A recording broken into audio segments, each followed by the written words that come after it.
Last speech, woohoo! Thank you. All right, got it? Okay. Hi guys, so today I'm here to talk to you about e-cigarettes and the dangers and why we should all avoid e-cigarettes. So, benzene, a chemical found in pesticides and gasoline. Isoprene is a major chemical used in different types of rubbers, such as car tires. Formaldehyde is used to preserve dead bodies. Cadmium is a toxic heavy metal used in car batteries. Toluene is a poisonous industrial solvent. And the acetaldehyde is a paint stripper. So along with nicotine, lead, nickel, and propylene glycol, all of these ingredients are actually combined to make e-cigarettes. Isn't that lovely? So the CDC reports that over 443,000 deaths occur in the U.S. every year related to nicotine. These deaths are associated with tobacco. They are cancers, ischemia, heart disease, and other diagnoses. So the overall mortality rate for both men and women of smokers is 3 times higher than that of the average American who doesn't smoke. So while many people turn to e-cigarettes as a way to stop smoking, the FDA has not approved e-cigarettes as a way to help with smoking cessation. Big tobacco companies are targeting our youth to increase their sales of e-cigarettes. E-cigarettes contain harmful carcinogenic ingredients combined with the long-term effects still in question. E-cigarette devices are damaging and can cause bodily harm when misused. So with all of these eye-opening facts, it's no surprise as why we should avoid the use of e-cigarettes. Sorry, the picture is a little blurry. So e-cigarettes are electronic devices that heat up a liquid from a pod. These liquids can be dispersed in the air as small molecules, and they're also inhaled into the user's lungs. They're known by many different names, such as e-cigs, e-hookahs, mods, vape pens. Some e-cigarettes look like regular cigarettes, some look like pencils, some look like pens, and then you have the most popular ones over here, which are the Giannini cigarettes, which look like USB drives. Some of these are everyday items, and they're used by teens to hide smoking from their parents. So e-cigarettes produce an aerosol by heating a liquid from a pod. Usually contains nicotine flavors, other chemicals that make the aerosol. So these additives are not governed by the FDA, and they didn't start being governed actually until 2016. E-cigarettes came on the market in 2006. So that's about 10 years without FDA guidelines and rules and regulations as to what's going into these e-cigarette pods. So users inhale the aerosol into their lungs. They also release a vape after they inhale it, and this vape is actually toxic to bystanders. So when people say there is no secondhand smoke from e-cigarettes, it is false. So Giannini is a brand of e-cigarettes that is shaped like a USB flash drive, and it is battery powered. It's one of the most common e-cigarettes used by teens and youth to date. All Giannini cigarettes have a high level of nicotine, and according to the Giannini manufacturer, a single pod contains as much nicotine as a pack of 20 cigarettes. What? Yeah. So e-cigarettes contain nicotine along with other harmful chemicals that are known to cause lung and health damage. So no matter how nicotine is delivered, the effects are still addictive and harmful to our youth and young adults. So e-cigarettes, as I said before, have been on the market since 2006, and they did not gain FDA regulation until 2016. Again, that's about 10 years of knowing God knows what they put into those cigarettes that our youth and children have been smoking. The American Lung Association reports that while only a limited number of studies have been to date because of e-cigarettes' lack on the market, that scientific evidence has identified numerous numbers of harmful chemicals in the vapor itself and in the secondhand smoke. So this is a E-level nicotine chart.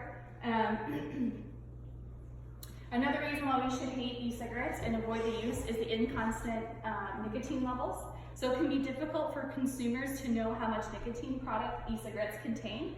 So for example, the CDC reports that some e-cigarettes marked as containing zero nicotine were actually found to contain minimal amounts of nicotine in the pods.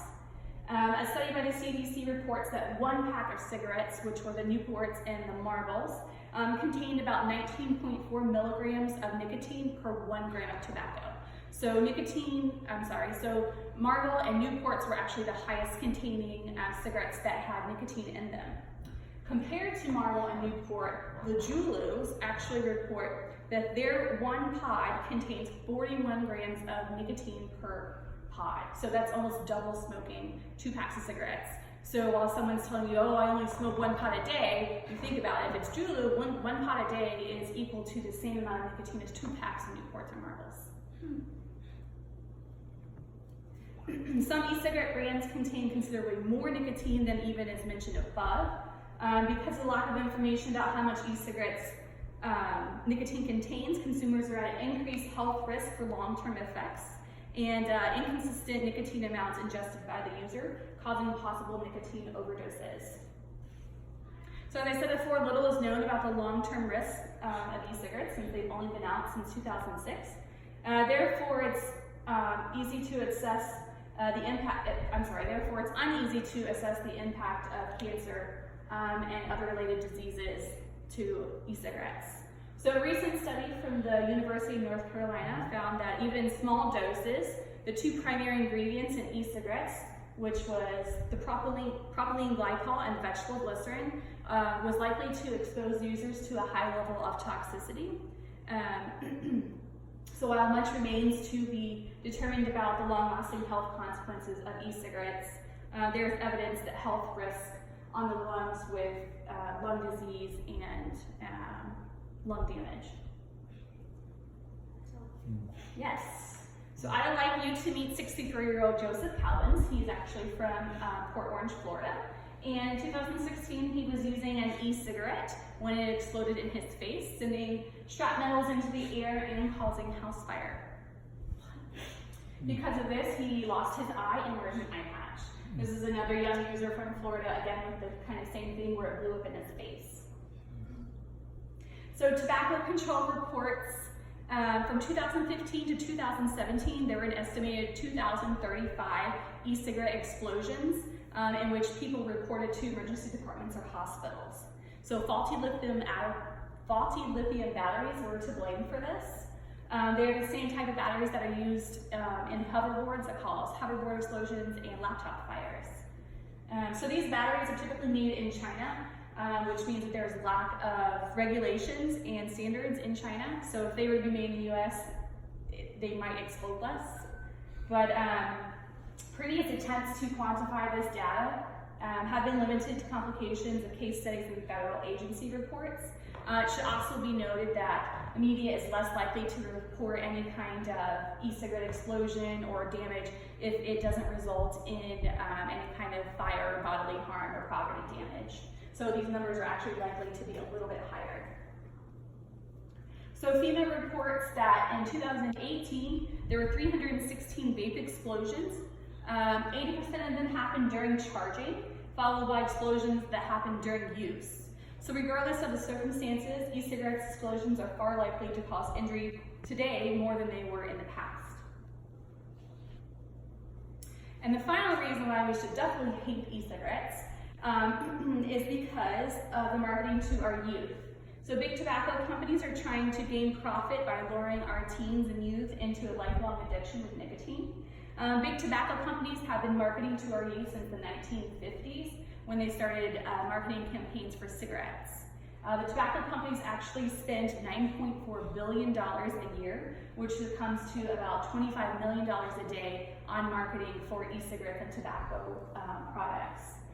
The way big tobacco companies are marketing to our children and our youth is they're making e-cigarettes that are in colorful devices. They're marketing the pods as in flavors such as gummy bears, Sprite, all flavors that are, that children like. And then they're putting them in teen magazines and making them accessible to children and teens in stores. Yeah. So in summary, 1 out of every 5 deaths in the US is related to nicotine and cigarette use. E-cigarette use is on the rise since its introduction to the public in 2006. So while much remains to be determined about the lasting health consequences of e-cigarettes, the thing we know for certain is that because of the lack of FDA regulations, their toxic ingredients, lithium battery explosions, and the marketing to our youth, e-cigarettes have got to go. So one thing I want to leave you with is that the Food and Drug Administration has not found e-cigarettes to be safe and effective in helping smokers quit. If you know anyone who is smoking would like to quit, they should call 1-800-QUIT now or talk to a doctor about finding the best way to quit using proven and FDA-proven methods. There you go. And there's my references. Thank you. Oh, I learned something. I didn't know.